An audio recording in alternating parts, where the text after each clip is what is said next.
Assalamualaikum warahmatullahi wabarakatuh. Berjumpa lagi bersama kami di Komar Official yang telah berganti nama menjadi Cerita Mistis. Mudah-mudahan teman-teman selalu diberikan kesehatan, diberikan kemurahan rezeki oleh Allah SWT. Amin ya rabbal alamin. Oke, pada kali ini teman-teman, kami sudah ditemani oleh rekan kami yang bernama Abdul Rashid dari Indramayu yang akan berbagi cerita dan pengalaman tentang sesuatu yang mistis. Tentunya bagi teman-teman yang para pencinta creepy, tentunya ini sangat berguna dan akan menambah wawasan dan sensasi tertentu bagi kita semua. Sebelum itu kita perkenalkan dulu kepada Abdul Rashid. Ya, Assalamualaikum warahmatullahi wabarakatuh. Nama saya Abdul Rashid. Saya dari Indramayu dan juga nggak tahu nih, teman saya diundang untuk memberikan suatu cerita. Apa ceritanya, gimana ya, apa adanya ya. Ini begini teman-teman, ini sebenarnya kan akhir-akhir ini sesuatu yang disebut dengan mistis dan creepy itu betul-betul sangat menambah sensasi bagi orang-orang tertentu, tentunya para pencinta horor. Makanya dari sekarang tuh banyak-banyak konten, bahkan saking pengennya begitu ingin menambah suasana ekstrim, bahkan mereka berbohong, mengada-ngada, bahkan mereka juga membuat suatu penampakan yang sebenarnya itu gak real. Banyak di konten maupun di TikTok, di YouTube, yang saya tuh kadang bingung karena sepengetahuan saya sesuatu yang bersekutu dengan hantu mungkin iya itu betul-betul ada dan betul-betul ada di dekat kita, dan itu kan tidak semua orang itu terkadang bisa memandang atau melihat hantu gitu kan, dan walaupun melihat itu mungkin hanya sekilas. Dan kenapa kok ketika saya lihat di sosial media itu banyak yang kadang ada penampakan yang butuh terekam secara realistis di handphone ya, atau di kamera, dan itu membuat saya bingung ini real atau tidak gitu kan. Ternyata saya lihat komen-komenannya orang-orang tuh banyak baper, banyak yakin bahwasanya itu adalah real gitu kan, banyak santet online gitu kan, masih banyak yang lain gitu kan. Satu contoh videonya ini saya beritahuan kepada Abdul Rashid. Video yang seperti apa tuh? Nah, videonya mundur. Ya Allah. Sampai di klakson juga ya. Di klakson ini enggak minggir gitu kan. Saya kira-kira betul nggak pengalamannya Abdul Rashid ini, saudara Abdul Rashid ini, kira-kira apakah betul atau cuma di setting belaka? Dalam video itu sendiri penampakannya secara sempurna, yang mana bentuknya real, kelihatan wujudnya tuh.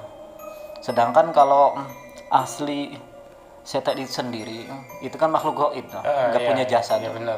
Kalau nggak punya jasad, gimana kita bisa memvideokan atau menggambarkan secara sempurna real yang mana bisa di-upload? Nah, sedangkan kalau dari konten-konten yang lain yang saya lihat juga sama loh, tentang kayak contoh di dunia lain ataupun juga di yang konten-konten yang dulu waktu tahun 2010 2009 itu kan tentang masalah uji nyali. Iya, itu sulit banget untuk mengupload ataupun juga menjelaskan, oh ini nih penampakan seperti ini. Kok dalam konten-konten yang itu kan kayak gambarnya real, nyata, bentuknya itu sempurna banget. Nah, kok bisa? Nah, di situ bisa dikatakan kalau dengan gambar seperti itu sendiri kan secara otomatis itu penipuan. Berarti hoax ya? Hoax banget. Itu kadang saya berpikir aneh, kenapa netizen mudah sekali percaya? Kenapa tidak menggunakan sedikit akalnya untuk berpikir gitu kan? Betapa sulit. Kalau saudara ini sendiri, kuntilanak itu ada enggak sebenarnya? Ya kalau bahasa setan itu sendiri ya kayak kuntilanak, pocong dan juga yang lainnya secara otomatis pasti ada. Ada ya. Benar. Cuman bedanya ada, bisa dikatakan orang yang melihat, apalagi kita tampakkan, sulit banget. Sulit ya. Sulit banget. Ini orang-orang tertentu. Orang-orang yang tertentu itu juga cuma sekedar melihat, tidak bisa untuk kita rekam. Karena apa? Antara magnetnya si hantu itu sendiri dengan dunia kita adalah tidak sinkron. Bisa dikatakan kayak antara magnet utara sama utara itu tidak bisa disinkronkan, itu juga. Oh iya benar. Iya teman-teman. bisa dimengerti untuk penjelasannya teman-teman. Nah gini, kadang saya juga berpikir orang kan di film-film horor gitu kan, kuntilanak bisa nyekek orang gitu kan, bahkan bisa membunuh gitu kan. Itu kira-kira sebesar apa sih persentase bahayanya hantu tersebut gitulah? Bisa dikatakan kalau ada hantu yang membunuh orang itu hoax banget ya. Iya. Karena apa? Nggak punya jasad kok bisa membunuh orang. Tapi kalau ada orang yang kerasukan bisa membunuh, bisa. Ketika kita kerasukan terjun ke lantai 2 ataupun juga ke lantai 3 ataupun juga kita tabrakan ataupun juga terjun ke sungai, itu bisa masuk ke logika. Kan orang kesurupan yang tidak bisa mengkontrol dirinya sendiri. Tapi kalau ada orang yang lagi enak nyantai di sini dicekik ataupun juga dibunuh langsung kayak dalam film-film horor gitu ya. Itu bisa dikatakan sekedar cerita ataupun juga film. Walaupun ceritanya kita sebenarnya belum tahu pasti ya teman-teman. Ini secara pemikiran kita gitu kan. Pernah nggak saudara Rosid ini sampean lah ketemu dengan kuntilanak, bahkan kira-kira gimana sih sensasinya pertama kali, mungkin pernah ketemu pertama kali sama kuntilanak gitu kan, entah di mana gitu, bisa diceritakan? Saya tuh kalau masalah ngomong kuntilanak saya ingat dengan cerita waktu saya kecil loh. Kalau nggak salah saya waktu umur 8 tahun. Jadi itu ceritanya kayak gini. Jadi kan waktu kecil rumah saya kan baru dibangun tuh, belum jadi 100%, baru dikasih genteng. Nah, itu biasanya kalau di rumah saya ataupun juga di kampung saya adatnya kalau rumah baru jadi itu harus ditunggu. Nah, yang ternyata kan ibu saya, bapak saya itu sudah tidur, tinggal saya sama kakak saya loh. Jadi ceritanya loh. Jadi malam malam Jumat loh. Malam Jumat ternyata pas kalau nggak salah jam 2 atau jam setengah 2-an itu pas di depan rumah situ ada pohon waru. Ternyata katanya kalau pohon waru yang di tengahnya itu bolong itu tempat bangsa-bangsa makhluk halus, tempat setan gitu, tempat setan bahasanya tuh. Nah di situ bisa dikatakan waktu itu saya sama kakak saya lagi melek loh, biasa ngobrol-ngobrol biasa lah ya, kan waktu masih kecil belum ngopi loh, masih kecil gitu. Masih kecil loh. Nah jadi kan masih kecil saya cuman ngobrol bercanda sama kakak saya, ternyata itu ada bentuk putih dari atas turun ke pohon waru itu sendiri depan rumah saya loh. Habis masuk pas masuknya tuh di lubang pohon waru itu sendiri kan, pas tadi kan pohon waru yang berlubang loh. Masuk ke situ kemudian dalam waktu berapa menit dia tertawa. Seperti biasanya tuh, bener-bener ketawanya kayak sinetron gitu. Jadi bisa itu juga saya nggak bisa melihat, cuma sekedar bayangan putih yang ada di pohon waru dan juga dia berbunyi seperti hanya bunyi yang udah terkenal dalam film-film ya. Itu. Gimana sih rasanya? Langsung di situ tuh bisa dikatakan respon ya kan, saya kan masih kecil dan juga kan saya juga masih kecil.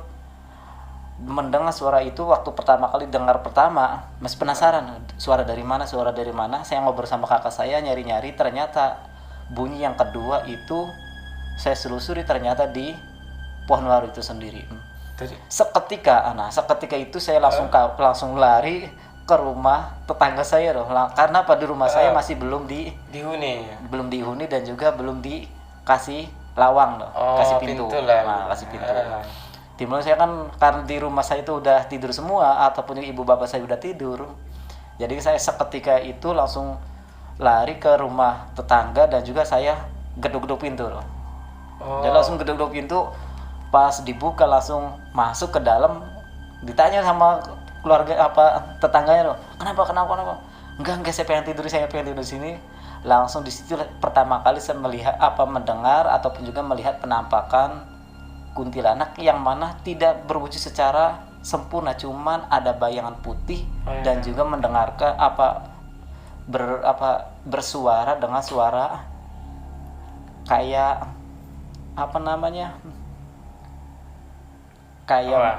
kayak burung tapi seperti suara perempuan.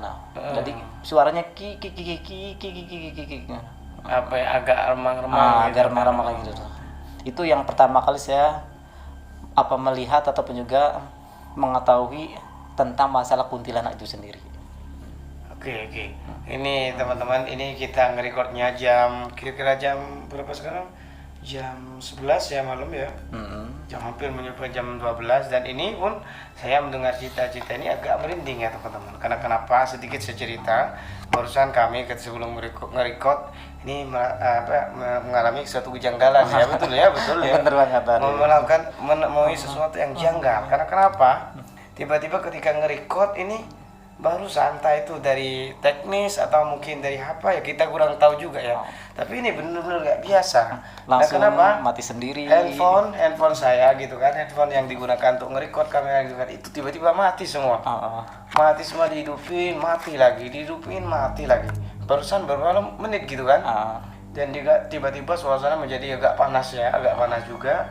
Dan yang anehnya gitu, video yang kita record kenapa nggak bisa dibuka gitu loh. Secara otomatis kayaknya sudah hilang ya. Kayaknya sudah hilang gitu loh. Mungkin mungkin dari sisi mistis mereka yang tidak menginginkan untuk diceritakan atau apa, kita tidak paham gitu kan. Mungkin bisa jadi sih karena teknis. Tapi benar loh, agak merinding gitu loh bawaannya. Jadi memang sih kalau berbicara tentang mistis itu sakral banget. Sakral banget. Jadi dan ini juga nih kalau bagi orang yang tahu nih ya, bagi orang yang tahu tentang masalah tempat yang kita obrolkan, ini kan auranya juga lumayan ekstrim juga deh. Benar. Di studio kita ini memang auranya juga agak ya, bagi kalau ada yang tahu ini penampakannya seperti apa, monggo komen sendiri di bawah. Karena ini bukan sekedar cerita kosong, tapi lumayan juga nih ya. Begini, pernah gak saudara Rosid ini, katanya sih ada orang itu kan diganggu sama setan, jin. Terus pernah gak diganggu sih oleh kuntilanak atau dan lain sejenisnya yang menampakkan langsung gitu, membuat kita itu gak nyaman gitu kadang-kadang? Pernah gak? Kalau masalah diganggu, saya itu ada cerita juga nih. Kalau masalah kayak gitu ada cerita. Banyak ada cerita, ya, banyak lumayan. Di Indramayu mungkin banyak ya. Bisa kalau Indramayu masih gampang lah melihat penampakannya. Mungkin. Kalau di waktu-waktu malam, tapi kalau waktu siang ya sulit. Paling penampakan orang yang lagi jualan. Iya, benar ya. Jadi kalau tentang masalah diganggu, saya juga pernah diganggu. Jadi bukan diganggu, dijailin. Dijailin. Saya itu ingat waktu pas saya kalau waktu SMP kan yang namanya organisasi kan ada pramuka, PME dan paskibra. Saya masuk ke pramuka loh. Jadi pramuka biasanya kan kalau kelas 1 kelas 7 ke kelas 8 kan ada camping atau kemah. Jadi kalau bahasa Indonesia namanya kemah loh. Kemah ternyata di Gunung Cerme. Itu pas hari ketiga kan kalau pagi-pagi kalau waktu kemah kan ada jogging, olahraga. Itu kan harus pakai kaos olahraga ataupun kaos santai. Jadi pas itu saya di dalam tenda udah mau pakai kaos. Jadi baju saya kan udah dicopot baju pramuka. Pas pakai kaosnya kan saya udah disiapkan di pinggir. Udah saya copot, ternyata pas mau pakai kaosnya hilang. Nah, di situ tuh ganggunya loh. Saya nyari-nyari ke teman-teman yang di depan ataupun juga sampai yang di kamar di tenda itu sendiri juga nggak ada siapa-siapa tuh. Saya sendirian pas mau ganti baju tuh. Ternyata pas 5 menit kemudian dari kakak pembina itu kasih informasi ini kaosnya siapa, ternyata kaosnya sudah ada di pinggir dari tempat acara itu sendiri, tempat olahraganya. Berarti dipindah gitu kan? Nah, di situ tuh bahasanya kan dibajalin dipindah. Nah, ternyata kalau kita nanya gambar tentang masalah cerita-cerita kemah ataupun camping itu banyak banget. Nah, saya juga nih tentang masalah kemah itu kan kayak salah satunya tuh diganggu sepertinya kaosnya hilang. Dan juga kalau di tahun yang lain juga saya pas kemah juga sama juga tuh ada yang diganggu gimana diganggunya, pas lagi enak-enak nyantai kayak ada orang yang dorong loh. Benar. Jadi ada yang dorong, dan juga pas malahan waktu saya kelas 3, saya kan jadi kakak pembina dah. Pas kelas 3 itu yang lebih antik lagi ataupun yang lebih serem, yang cewek itu juga pas lagi pramuka loh, lagi kemah, itu banyak yang kerasupan. Banyak Wah, kerasupan, ya. itu serem banget, aduh. Itu cerita-cerita kayak gitu. Memang agak aneh sih sebenarnya ketika kita itu kosong, mungkin di situ Ya kemungkinan juga dah. banyak peluang bagi apalah, bagi setan gitu yang mungkin ada roh jahat untuk merasuki pikiran kita. Ada sedikit cerita nih dari saya. Oh, gimana? Ada teman saya itu kan pulang kerja malam, dia itu malam mau pulang ke rumahnya. Tapi tiba-tiba pikirannya mungkin kosong ya pada situ juga ya, katanya. Padahal sepeda pada situ juga, mobil itu banyak. Tiba-tiba jalan yang awalnya itu warna apa ya, hitam, kok tiba-tiba berubah putih gitu katanya ya. Jadi yang mananya tuh? Nah, ada jalan gitu kan, dia itu kan jalan gitu kan di jalan raya gitu kan, naik motor gitu kan, baru pulang gitu malam. Loh, ketika dia itu pulang, jalan yang awalnya warnanya hitam, aspal kan warnanya hitam gitu kan, tiba-tiba putih. Terus putih plus alam ini datar katanya gitu kan. Dia itu Gimana ya? sepeda gitu loh. Gambarannya ada saya juga, kalau kita logika tuh jalannya kok langsung putih itu gimana ya? Lah gini loh, kakaknya ini kan. Oh. Awalnya kan banyak ya kan, banyak mobil yang dia lihat, tiba-tiba sepi, tinggal dia tuh sendirian, jalan semua putih. Terus ketika nyampe ke selatan, ini katanya laut, terhadang oleh laut. Dia itu akhirnya balik lagi, bingung cari jalan pulang katanya. Balik terus ke utara, ternyata juga laut gitu. Jadi seakan-akan dia tuh dikelilingi oleh laut, jadi gak bisa kemana-mana, bolak-balik. Kayak jalan tol jadi tengah laut Nah ya. bener, akhirnya dia itu katanya ya berhenti, dia itu merasa capek. Akhirnya itu beristighfar katanya, ada sisa air aqua, lalu dia gunakan untuk basuh muka. Oh, untuk cuci muka ya. Tiba-tiba pada saat itu juga katanya, tiba-tiba dia itu bleng, seakan-akan dia itu apa ya, bangun dari tidur gitu kan, Langsung sadar. Ternyata memang betul-betul banyak kendaraan, masih orang ramai. Ternyata dia itu mungkin ya pikirannya dialihkan pada dimensi yang lain. Gitu sulit dibayangkan betapa mengerikannya kalau mungkin terjadi sesuatu yang tidak diinginkan padahal dia gak sadar gitu kan. Pikiran saya begitu.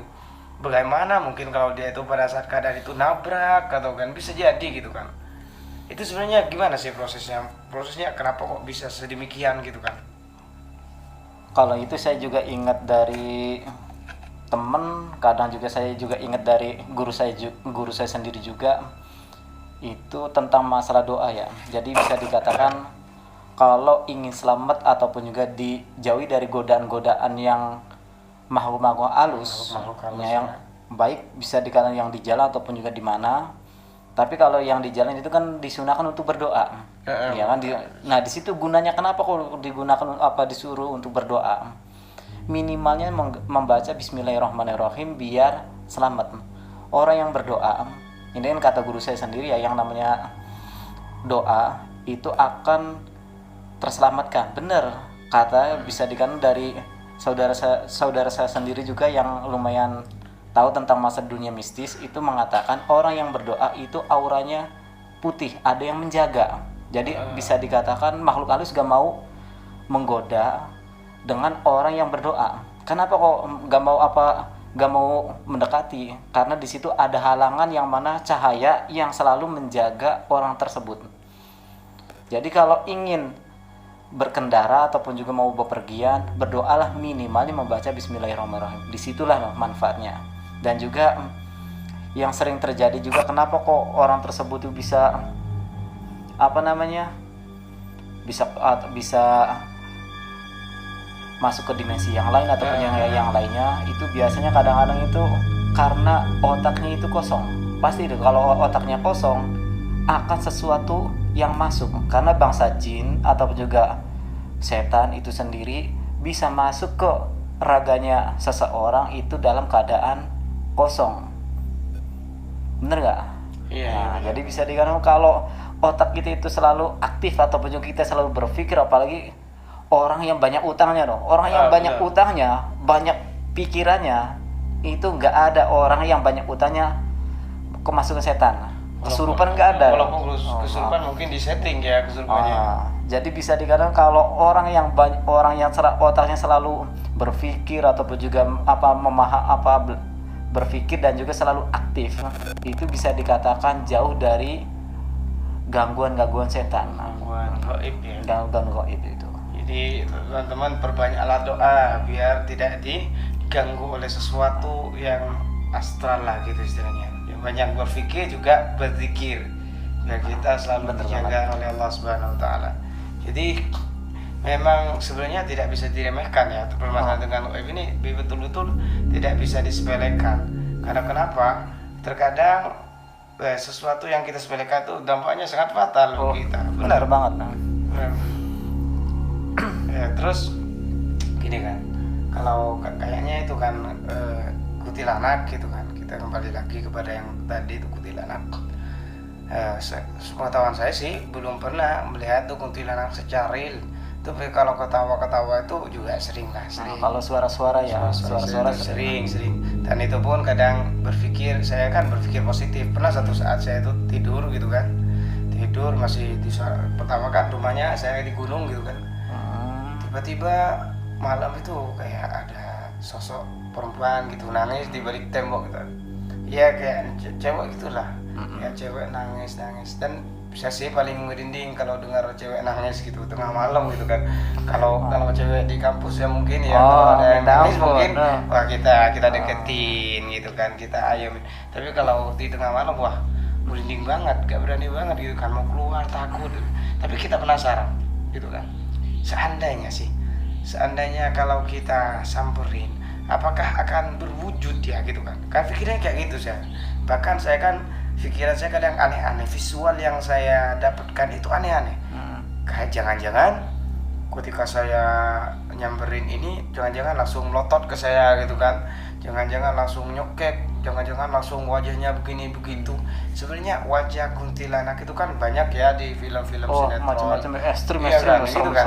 Kan ada di sinetron itu kayaknya wajahnya itu tetap cuman bedak putih gitu kan, bahkan ada yang katanya cantik gitu kan, yang mereka ya katanya mereka yang pernah ngeliat. Tapi sebenarnya kuntilanak itu sih wajahnya yang Abdul Rashid ini temuin gimana sih, yang paling serem dan yang paling ekstrim kuntilanak yang pernah ditemui gimana sih gitu kan? Kalau saya sendiri yang saya temui ya, ini kan katanya nih tentang bahasa penamaan. Jadi kalau ada cewek yang sempurna itu bukan dikatakan kuntilanak, namanya peri. Ya benar. Bisa dikatakan bahasanya peri. Jadi wanita cantik itu namanya peri. Tapi biasanya kalau banyak orang itu mengatakan kuntilanak sama peri ini bisa dikatakan sama. Kebanyakan orang itu nah disitulah kebanyakan salah resepsi. Jadi kan bisa dikatakan kalau penampakan wanita cantik yang seperti ini itu bukan kuntilanak, peri. Ya. Kalau peri itu adalah sudah beda cerita lagi. Ntar kita bahas lain waktu tentang masalah pembahasan peri. Episode selanjutnya. Jadi ya tentang masalah peri itu sendiri. Tapi kalau masalah kuntilanak itu sendiri, ini tentang gambaran ataupun juga sosok yang aslinya itu serem banget dah. Bisa dikatakan mau saya cerita apa enggak ya nih waktunya malam nih kayak gini. Ceritain nggak masalah. Tapi juga agak merinding sih teman-teman. Nah itu masalahnya kayak gitu tuh. Nggak apa-apa.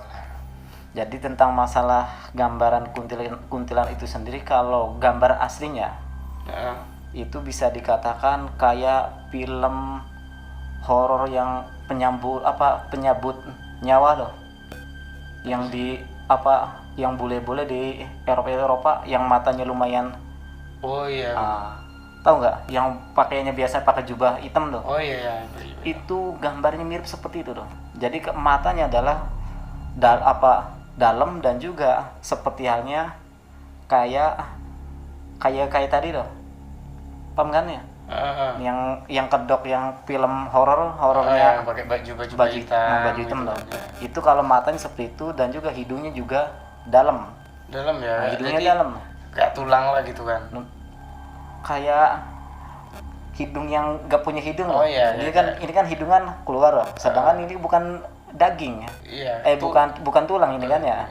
Nah ini itu gambarnya hidungnya kosong kayak tengkorak lagi gitu kan dalam loh. Dan juga mulutnya adalah seperti halnya mulut yang kayak cacing loh, bundar. Paham nggak? Jadi mulutnya kayak gini dan juga giginya rancing lumayan rancing kayak gini dan juga dari atas 2, di bawah 2 dan juga yang ini lancip-lancip. Jadi runcing-runcing kecil-kecil, ini panjang. Gambarnya lumayan serem banget tuh. Gini. Kan kalau nggak bisa bayangin ya, teman-teman. Minta ampun kalau asli tentang masalah bentuk yang wujud. Biasanya penampakan di situ yang kuntilanak yang asli biasanya ketika ada orang yang lahiran. Kenapa kalau ada orang lahiran itu ada kuntilanak? Yang namanya kuntilanak suka sama darah. Bener suka sama darah. Jadi bener ada mitos-mitos. Ada mitos itu bisa dikatakan banyak benernya walaupun sebagian tidak real. Iya, tidak real ya. Tidak real. Jadi bisa dikatakan itu tergantung tempatnya. Bisa deh kalau tempatnya lumayan ekstrim biasanya cepet. Kayak contoh di di wilayah kampung-kampung yang masih banyak tanah-tanah kosong. Tapi kalau di tempat yang lumayan bagus, ya kemungkinan jadi juga nggak ada. Kayak kita bisa dikatakan hayawan loh. Ngerti kan hayawan? Kadang-kadang di sini kan banyak hayawan, di sana juga tidak ada hayawan. Nah di situ sama juga. Di sini lumayan banyak ininya, banyak hantu ininya. Di situ nggak ada, itu juga ada kayak gitu. Iya, kayak gitu loh.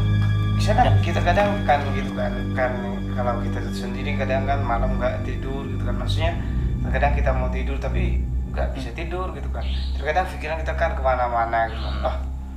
Misalnya kalau malam ada bunyi-bunyi yang bahkan ada bau-bau gitu kan, karena pikiran kita kemana-mana gitu kan.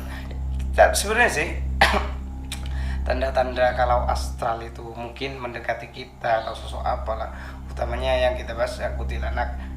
Kita fokuskan kuntilanak itu, kalau misalnya tanda-tanda datangnya kuntilanak itu seperti apa sih? Kalau bukan peri ya? Iya, kuntilanak. Beda nih. Kalau peri itu biasanya baunya wangi minyak melati. Melati ya? Melati itu peri biasanya. Tapi kalau kadang kan bau melati, jangan ini bau kuntilanak gitu. Bukan. Kalau kuntilanak itu sendiri biasanya baunya lumayan amis. Amis. Tiba-tiba ada apa amis gitu kan? Kan sering gitu kan. Jadi bisa dengan kayak amis-amisnya darah manusia loh, darah manusia. Karena dia kan selalu yang namanya kuntilanak bukan nyedot darah, tapi makan darah.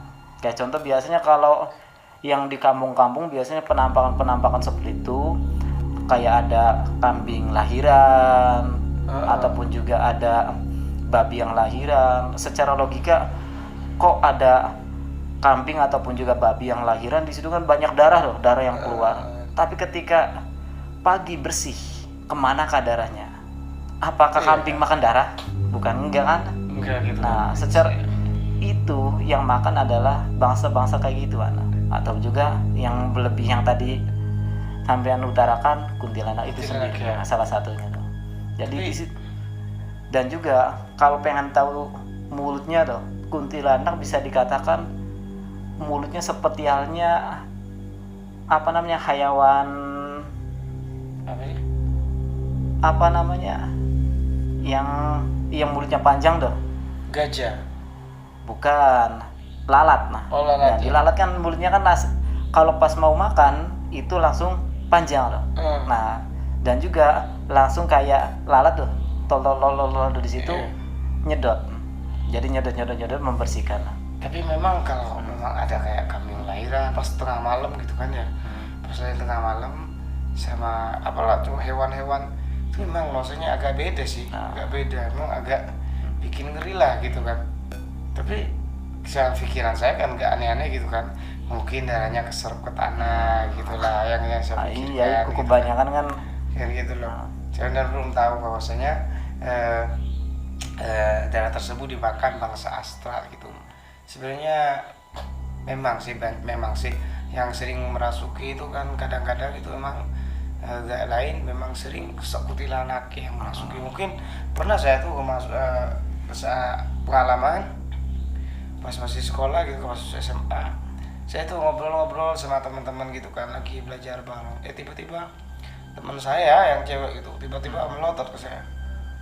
Saya kira dia itu bercanda gitu kan, ternyata melotot gitu. Tiba-tiba matanya itu loh kayaknya kosong gitu kan, tiba-tiba tuh ngakak gitu kan.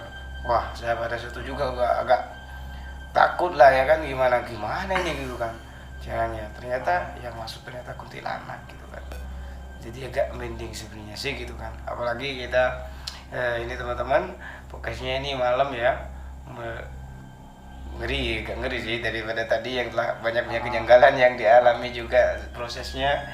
Ya gak apa-apa lah buat teman-teman gitu kan, mau dukungannya untuk di like, subscribe dan share. Satu lagi nih, bagaimana sih caranya supaya kita itu agak diganggu oleh kuntilanak lah gitu kan. Maksudnya betul-betul kita itu sekiranya itu kuntilanak itu gak suka sama kita gitu kan, menjauh gitu kan. Kan kadang sih katanya kuntilanak itu suka sama cowok gitu kan, banyak ya katanya kuntilanak yang suka sama cowok gitu kan. Orang cowok diikuti kuntilanak itu kan banyak gitu katanya. Iya, karena kuntilanak kan cewek. Jadi kuntilanak juga punya rasa. Punya itu juga ya. Iya, kayak gitu tuh. Jadi bahasa bercandanya kenapa kok kuntilanak suka mengejar cowok? Karena ini kan insting itu sendiri juga ada rasa suka sama lawan jenis. Gimana sih caranya biar kuntilanak tuh gak suka sama kita gitu, menjauh lah gitu kan?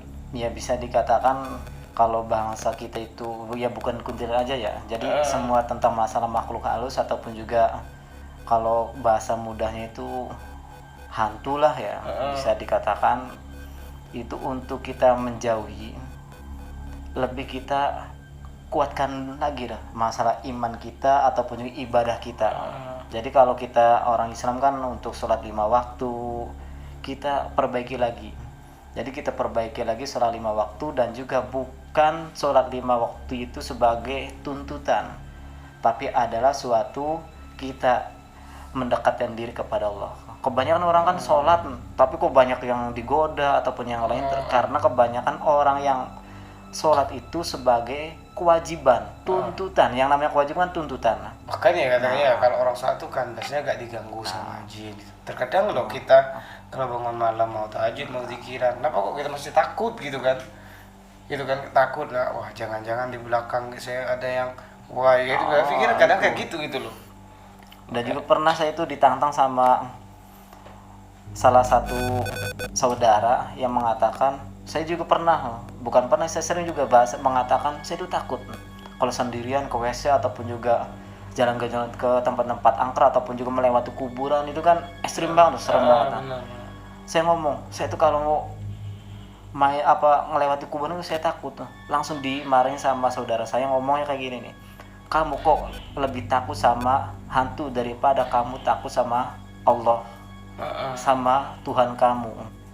Kalau kamu itu takut sama Tuhan kamu, maka kamu tidak akan takut sama hantu ataupun juga makhluknya Allah. Karena yang namanya hantu juga makhluknya Allah. Iya benar. Ya kan kayak gitu.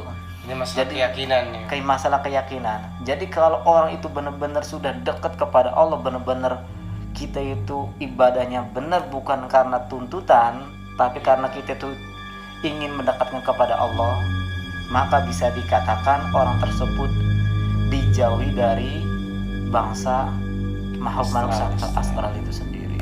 Jadi bisa dikatakan kalau masih sendiri kita lebih perbaiki lagi sholat kita, yang enggak sholat apalagi ya kan, apalagi ataupun juga sholatnya cuma 1 minggu 1 kali, ataupun juga sholatnya 1 hari cuma maghrib dan isya. Nah ini kan banyak banget. Kita perbaiki lagi sholatnya. Kita yang sudah sholat juga kita perbaiki lagi iman kita. Sholat kita itu bukan sekedar kewajiban, tapi untuk mendekatkan diri kepada Allah. Pasrahkan ibadah kita, insya Allah Allah akan menjaga kita. Nah di situ tuh menurut saya sendiri. Oke teman-teman, pada kali ini kita cukupkan karena ini ya, jadi intinya kita itu banyak mendekatkan diri sama Allah biar kita itu dijaga dan dijauhi oleh makhluk-makhluk astral ya, yang tentunya sangat mengganggu bagi kita. Bener banget. Dan intinya jangan mencoba mendekati hal-hal yang sedemikian, karena kadang sesuatu yang kita remehkan dampaknya itu sangat fatal bagi kita. Semoga disehatkan selalu. Jangan lupa dukungannya, like, share, dan subscribe. Kalau ada sesuatu yang ingin ditanyakan, silakan komen di bawah. Oke? Selamat berjumpa lagi bersama kami di Cerita Mistis.